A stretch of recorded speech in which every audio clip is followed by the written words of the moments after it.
Oh, hi there. Very good morning to you. Thank you for staying with us and joining us for the news review segment of the show.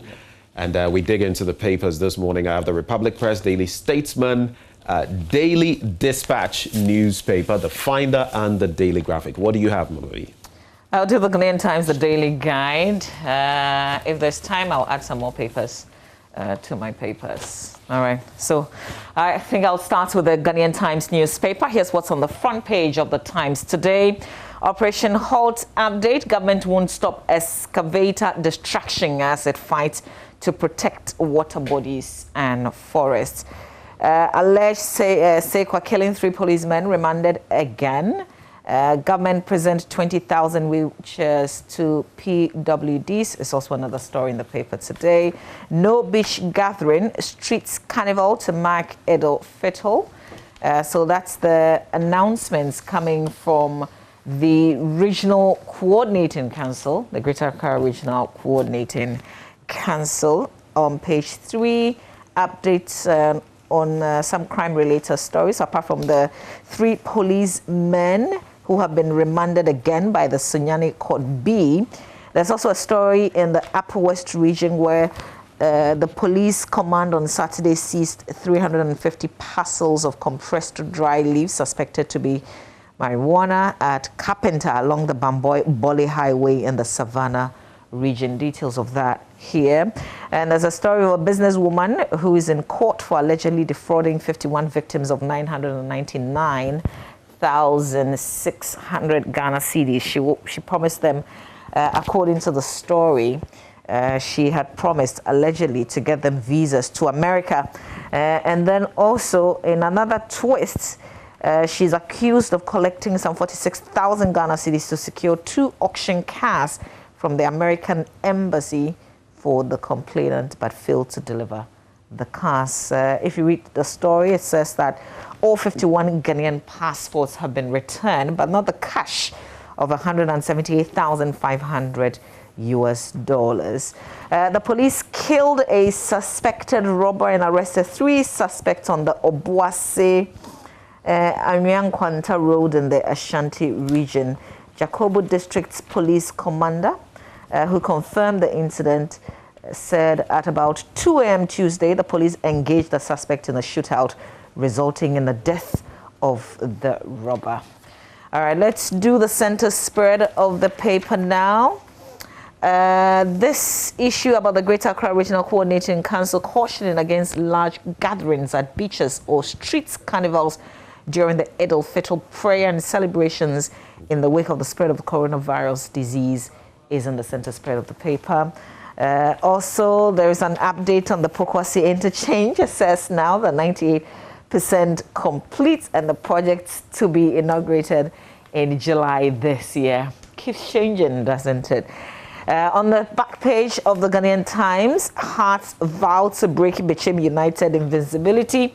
I was so afraid for Kim Faisal the last time. Now this one, the only issue is that we haven't had such a good away form. So, you can draw your own conclusions on this, but there are quite a number of games before this week ends. That's it for the Ghanaian Times newspaper.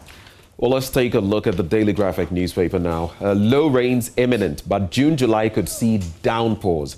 That's according to the Meteorological Agency and Mrs. Francisca Mate, the Deputy Director's photo in there. Most places in the southern part of the country likely to experience prolonged dry weather for the rest of the year, the GMET or the Ghana Meteo Agency has said. But they say that there could be heavy, rains would actually be below average for June, July and August. And that is what the Meteorological Service has been telling us, the agency. But they also say that it could be heavy in June and July, and that to help mitigate any risk, the Deputy Director stressed the need for the government to establish and operationalize an integrated monitoring and early warning system for flood risks. We often sit on our buttocks and the rains come like we expect them to. To be fair, though, of course, we know that the rain patterns have not been very consistent in recent years on the back of climate change, global warming, and all of that. The warning is also there that in the face of a long dry spell, risking especially areas around the middle belt of the country, the deputy director said government must step up education and sensitization of the people on the likelihood of bush fires. So let's all stay alert, and even as the rains come, let's not fall victim.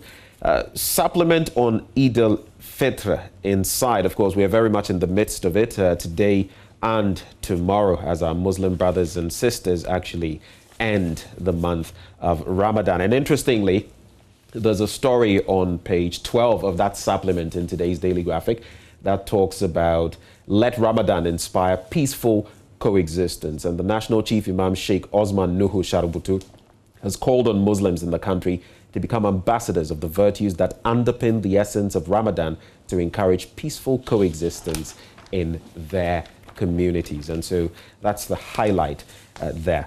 I found this to be interesting. It's on page 5, the international page, and it's all about the Kazungula Bridge. Why am I excited about it? Botswana and Zambia have inaugurated a road and rail bridge linking the two countries, marking the completion of a multi-million-dollar project aimed at easing congestion at border crossings and boosting trade. Now, it stretches for 923 meters.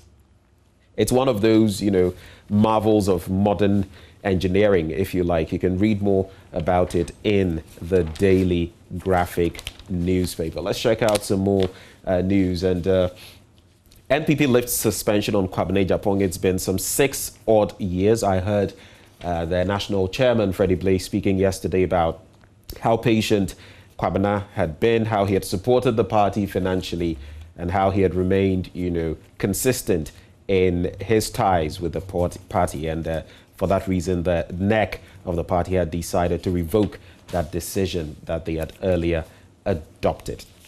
In other stories, Ghana face Nigeria in tough qualifier when it comes to the Women's Africa Cup of Nations. Nigeria, the title holders, they'll be locking horns with Ghana. And Buffon is set to leave Juventus. He puts retirement on hold. I'm talking about Gianluigi Buffon. On the back page of the paper, one disturbing matter. Kajeji, SHS cries for infrastructure. And if you take a look at the back page of the Daily Graphic and you see the structure under which students are studying, you would know why, some things need fixing indeed. Wamanfo Apenkro gets police station. It's a step in the right direction, but here we are as a country, and so many communities don't even have security posts. So we even celebrate when a security post comes into one of these places. We can continue to do more. That's it for the Daily Graphic newspaper. Let's do the Accra Times newspaper. On the front page says no running mate slot for McDan after failing to deliver parliamentary seats to the NPP. Parliamentary committee blasts government for awarding project contracts without recourse to MMDAs. And then Garu DCE weeps over capping of the common fund. The picture that comes with it, though, is not that of a weeping man. Salaga South MP donates, gives 15 motorbikes towards the NDC restructuring process. These are the headlines on the front page of the paper. A bit of this one about the parliamentary committee. That's the Local Government and Rural Development Committee of Parliament has called on central government to stop the culture in which contracts on projects meant for metropolitan, municipal and district assemblies are awarded without recourse to beneficiary assemblies. And according to the committee, the practice, which had existed for decades, has over the years undermined the authority of MMDAs to effectively involve themselves in the execution of the projects, from project design, procurement, as well as giving building permits and supervision.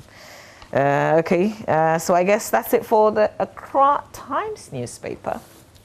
Let's check out the Finder newspaper now, find out what they have found. And it says Church of Pentecost builds and hands over 3.2 million Ghana cedi prison infrastructure to government. I had to highlight this because I think if many more institutions were to do that and contribute, government, Abai, would be able to do much more. You often see people, oh, water, Abai, this, Abai. True, some of that infrastructure, it is the state that will bring it. But if we all chipped in as puppet bodies, and even individuals, there are some high-value individuals in the country. Some things they can take up and do, but oftentimes we don't see them. Let me share a post on the back of what the Church of Pentecost did. Somebody said, give the country to the Church of Pentecost. You see what they can do in 12 months. They would just transform the entire country. I see. Okay, that's an interesting one. And we see them doing it here already.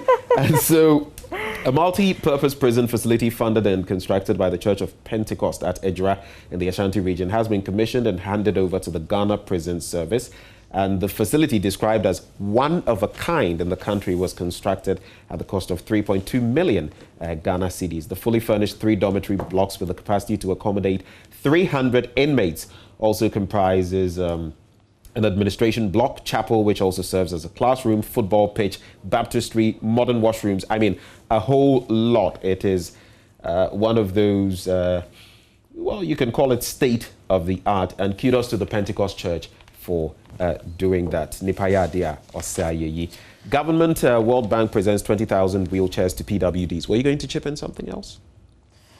Oh, just the Church of Pentecost, but you know, I was just going to say that they take the lead in a lot of things, and it's when COVID came, they were outstanding. Yes. I think they offered a facility. Not only with their facility, but remember how well they broke the issues of COVID and the vaccines, you know, for their following. And I guess for many Ghanaians as well, you know, so they take the lead, and I like it very much that they do what they've done. Great stuff. With the prison, maybe in the course of the program, we can share pictures of it. It's just like world-class standard.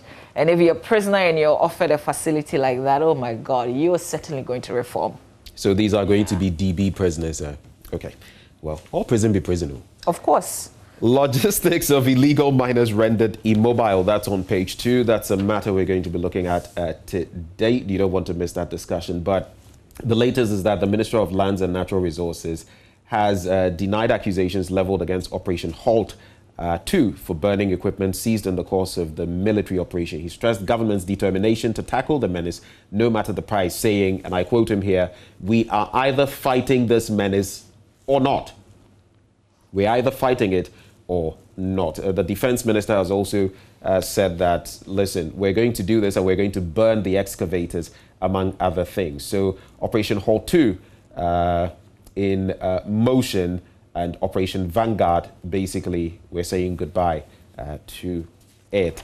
In other stories, policemen in court over 100,000 Ghana City police recruitment scam.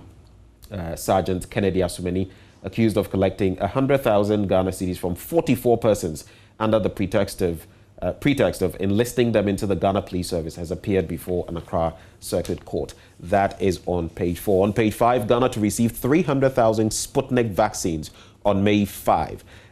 Definitely, May 15, I beg your pardon, May 15.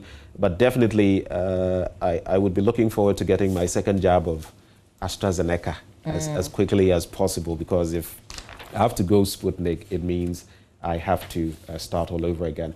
But Mama V, I'll wrap on this story. Armed police officers besieged City FM to arrest a journalist, and that has to do with a team of about 7 heavily armed police officers who besieged the premises of City FM and City yesterday afternoon in an attempt to arrest a journalist. Zoe Abubeidu, a broadcast journalist with City FM and City TV, had been targeted in the raid after the police accused her of receiving some video files from her colleague, Caleb Kuda. And it all has to do with the day of, well, maybe not the day of Fix It, the demonstration, but the whole bit about his going to the premises of national security and certain photos that were taken and supposedly shared with Zoe, and he was picked up. Zoe was also picked up. As of the time I was listening, Zoe had been allowed to leave, but he was still in the custody. Caleb was also finally let.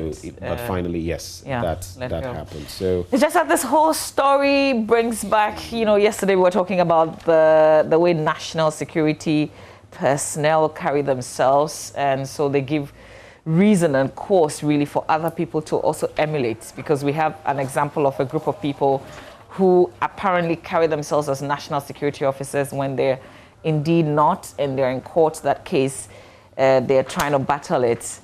I was just thinking again yesterday when this whole thing not unfolding, I guess after everything went down, that's when we got to know. I was thinking about the rule of law, and I've heard leaders of our country say many times on huge platforms, rule of law, rule of law, rule of law. What is rule of law if a group of people, an institution, if you like, cannot also follow the rules? If we say it is the law that regulates what we do, everybody must be subjected to those rules. And again, I mean, it's also scary in a sense that if you're not following any sort of rule, then it means that as we sit here in our studio, we can have a group of people also storm this place. But we've seen it before. And just say, but that's the scary thing. We've seen them storm. I just don't want to mention, but another media facility was stormed. So I want to say that we can have a group of people storm when they are actually not from national security, just like we've witnessed in this alleged case that is in court. We can have people carry themselves like that because the perception is that that's what they do. I mean, when they come, they don't go through the normal procedure. They don't explain to you why they are arresting you, why they need you. I mean, they just come in like that. And that's very scary if we continue to do this. And it's sad that we spent a lot of money with the Ayawaso West Wagon Commission, with very brilliant people sitting on that commission with a report, and we still have not corrected some of the things with national security. We issued a white paper, remember? This shouldn't happen. Yeah, of course. We issued a white paper which basically said that than the white paper. No, but the white paper was basically in response to what the commission had said, and it basically did not, accept, well, maybe not accept, but it did not apply many of the recommendations. You remember, Double? You remember what was said in the report and what eventually happened? But for me, I think my takeaway from this is, of course, very unpleasant situation. Caleb is someone I know, not someone who is very close to me, but someone I know all the same, someone I've interacted with in the media fraternity. But it also points to something, Mama V, something we all should be aware of. You should know, I feel, where to do what. It's also important. In certain locations, which are security zones, you should know that some things are not very acceptable. I feel things could have been done differently, especially when he was spotted and a few things that happened. But I feel also that we should all beware. In certain zones, you can't do certain things. And that is something that is applicable to everybody. It doesn't matter whether you're a media person or whoever. Certain things. I worry you. The reason I don't want to mix the two issues, I really get you. That's one aspect of it. But my worry is, even if you did the wrong thing, yes, is this how you should be treated as a citizen of Ghana, especially when we have rules governing what we do? And we say boldly, loudly, that there is rule of law in Ghana. We go according to a set of rule of law. You can be a democracy and not practice democracy. You like. No, that's very easy. I was reading something recently about naming. It's very easy to say we are democratic because we hold elections and we do this, but the reality of the situation could be very different. Yeah, and when we compare military regimes, things that have happened in the past. Remember recently there was the Riakoto, the memorial lectures. Yes. We talk about during Nkrumah era where there was a prevention detective law, detention law, where you could be arrested for a number of years and not be tried. When we think about those days and we say they are dark, an episode like what happened yesterday, for me, in Ghana today is also very dark, because we shouldn't be doing this, especially when we've had a commission sit down to analyze some of the things that happened with the Ayawaso West Wagon, and they talked about how the national security, I mean, we were all here. It was broadcast live on television, on radio, and we all heard how the accounts went. We thought that there will be proper restructuring. Remember yesterday, you also mentioned about the national security minister and a certain position. Remember what I said? No, it must be reflected. It's a Freemason. Yeah, but I'm saying that I would appreciate a thing like that if it is reflected in the institution that he leads. But not this, we're storming. Charlie, this is May, this is 2021, and we're still just storming. My point is, anybody could storm this place this morning in the name of, they are holding guns. Like I'm saying, it could have been done very differently. For me, you could, irrespective of what may have gone down in terms of taking photographs in the place where you don't, I don't want to think about that. I'm thinking about the response to the act, especially when we are in a democratic and we say there is rule of law in Ghana. That shouldn't have happened. And I think, just to chip in, we have bedeviled, demonized some of what Sam Jonah said in recent times. You see, it's neither here nor there, but I feel as a people, we really should prioritize the freedoms we have, the freedoms guaranteed by the 1992 Constitution, and what Mama V has been saying about maybe rolling back the script and going back so many years. Look, I wouldn't ordinarily have shared this, but yesterday I went for an interview. Coming back to our premises, I decided to call a certain lawyer, elderly man. I don't want to mention certain things so he wouldn't be known, but in recent times he passed certain comments, and I just called him to check on him. The sort of things he told me about things that have been done, and a whole slew of things that have followed. I'm being very cautious in order not to say certain things, but I think, look, we should be free to express our thoughts. We should be free, of course, saying it, knowing how to say it, and not flouting any rules, and not, unfairly chastising anybody. But we should be free to express ourselves, especially as media people. And not be wondering about, if you go and chastise SMSC, what would happen to you afterwards, and whether your boss would get a call. It's something. But anyway. You're done? We move. Yeah. No, you are done with that paper. I'm now getting into the Republic Press. I think it was a paper that brought the city story out, maybe in the Finder. So the Finder. Yeah. I thought you had started with the... No, I haven't. Okay, I haven't done the Daily Guide. So let's go into the Daily Guide newspaper. On the front page, mayhem at Amanase, 4 fetish priests arrested amidst gunshot. Another kind of bizarre, like the story is all over.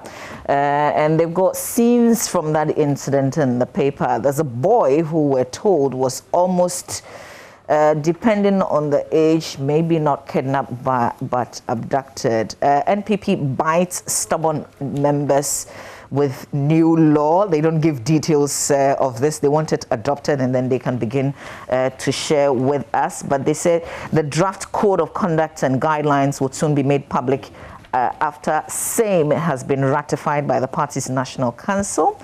And this was contained in a press release signed by the General Secretary of the party, John Buedu. So the law will ensure proper behavior of its teaming members to help improve party unity and boost its chance of retaining power in 2024. Soldier denies robbery story, also another story in the paper today. That's on page 6. If you go to page 9, some entertainment-related stories. No lady rejected Kwame Eugene after becoming famous and rich. It comes with a question mark. But essentially, Kwame Eugene was speaking in an interview where he said, when he wasn't a musician and he wasn't famous, ladies turning him down, if you like, because he was poor. But now, oh my God, as he's so famous right now, the ladies in one of they're falling all over themselves. Yes, but in one of the, the proposals, if you like, one lady offered to buy him a Mercedes Benz if only he would add her to himself. And then he said no. He said no. He turned that down. But what kind of offer is that? I'll get you a Mercedes Benz. Wasn't it recently he got a Range Rover, I think, an Evoque? Yeah. On the back of his being a brand ambassador for that energy drink. Oh, okay. What's it called even? I think it's the Adonko group. So I really don't know. All right. So this is Kwame Eugene talking about, but this is a very familiar thing. A lot of famous people will tell you this. Sometimes, even when you say "I love you," people don't believe because you're thinking, he couldn't be telling the truth. And then I think there was one more story in the news, one pull-out that I wanted to share, but maybe let's leave it here with the Daily Guide newspaper. There are plenty of other stories in it, by the way. All right, so let's look at Republic Press. Some interesting stories in there. Government blows $2.1 billion COVID cash, report alleges. So let's take a brief look at that. A corruption risk assessment report by the Community Development Alliance, CDA Ghana, and the Commonwealth Foundation has cited the Akufo-Addo-led government for spending over $2.1 billion of COVID-19 money on corrupt deals. The report, titled Strengthening COVID-19 Accountability Mechanisms, and cited by Star FM, questions the number of deals by Ghana's government when the nation recorded its first 2 cases of coronavirus in March 2020. It goes on to talk about the assessment and utilization of the sources of money, that is the money from sources such as the World Bank, the IMF, the Ghana Stabilization Fund, Contingency Fund, and more. You can check out more details from there. China census data shows slowest population growth in decades. Well, what sort of news is that for the world, good or bad? But at least China's government, I think, would be grateful. That would be fewer mouths to deal with. Ghana slides to 95th in 2021 World Happiness Ranking. And some countries, by the way, have ministers specifically for happiness of the people. I forget, but I think the United Arab Emirates is one of those countries. There are quite a number of them. And I think Nigeria just might have something similar. But Ghana has been ranked 95th in the just released 2021 World Happiness Report. This indicates a drop by 30 places from Ghana's 65th position last year, 2020. Ghana trails Mauritius at the 50th position, Libya in 80th, Ivory Coast at 85th. I'm surprised at these two. Republic of Congo at 83rd and Cameroon at the 91st for some reasons. Yes, I am surprised. Neighboring Nigeria has also witnessed a significant drop on the ranking list following a fall by 57 places to rank 116th. They ranked 59th in the 2020 report. And finally, a former colleague, Abdul Karim Ibrahim, well, he's also made it on page 13 of Republic Press newspaper with his piece, Fix the Country. Governance is not a bride. We refuse to be in-laws to the political class. If you grab a copy of that paper, you can read it. It's by Abdul Karim Ibrahim. Well, that's it for this paper. All right, let's spend the rest of the minutes that we have exploring what's on myjoyonline.com. Could I do this? Is Morris Babyface your friend? No. Okay. He recounts, but let me be raw. That's how the paper puts it. Sleeping with 4 women in a day and breaking his fast with sex. Okay. I mean, he used to be Morris Babyface. I don't know how many people will remember him today. Morris Babyface. Yeah. Okay. Well, that's for those who do know him. Interesting. Okay. All right. Oh, is this surprising? So when you say you're recounting sleeping with 4 women in a day and breaking your fast with sex. Yeah, that's to say, I guess that's to say waking up even before breakfast. But he's telling us there are plenty others who do more than 4 who won't say it publicly. Know any? I know myjoyonline.com. So let's see myjoyonline.com. Just before we make way for sports, let's check out what's making headlines. So that's the story, what we've been sharing. City FM journalist Caleb Kuda allegedly picked up by national security operatives. You can read this account on myjoyonline.com. By close of day yesterday, we were told that he had been released. There was also Zoe Abu Baidu who was picked up and then also later released. It's just the manner in which the national security operatives did this that scares all of us. Was I going to say killing us or scaring us? Okay, there are other stories on my jawline. Well, if you had said skilling, then it would be scaring and killing at the same time. So Ghana drops, okay, that's the story that Ben mentioned, the 95th in 2021 World Happiness Ranking. Fire guards new KGTM market, 1 fear dead, several others injured after accident at Legon underpass. This was also one of those very gory, well, nobody died by the way, just the manner in which the accident occurred. And if you listen to the accounts of people, it seemed like a very popular accident sport because there was an incident that happened about 3 days ago, same place. This is Kwame Japan, welcome back to the NPP after 6 years suspension. And then military fights illegal miners in Operation Halt. So this is a piece that I put together. You can check out in pictures and in video also how the military has been fighting Galamsey, particularly on water bodies. They've been to Pra and Offenso so far. Major Mahama trial, there's no pressure on police to investigate the case. That's a piece of revelation you might want to read on myjawline.com. We'll leave the rest to you so you can explore. Our time is up. We have to make way for sports. There's Muftal, Nabila, and I have to add Abdullahi. He's got plenty of the sports update. Manchester City are champions because Manchester United, well, they didn't have to play. Hello. Just by losing, they picked the cup. So I believe by showing your true colors now, you make it very clear that you never were a real red. You never were a fan. And it is good to know on live television where all Manchester United fans can see that your heart never really was with us. Does it even matter? All I'm saying is, I mean, Manchester City. From Manchester to Leeds to, and even your heart to Karela. Oh, no. You know what? English Premier League champions. Let's stay faithful to the sports. And Muftal, actually, he will stay faithful. That's up next.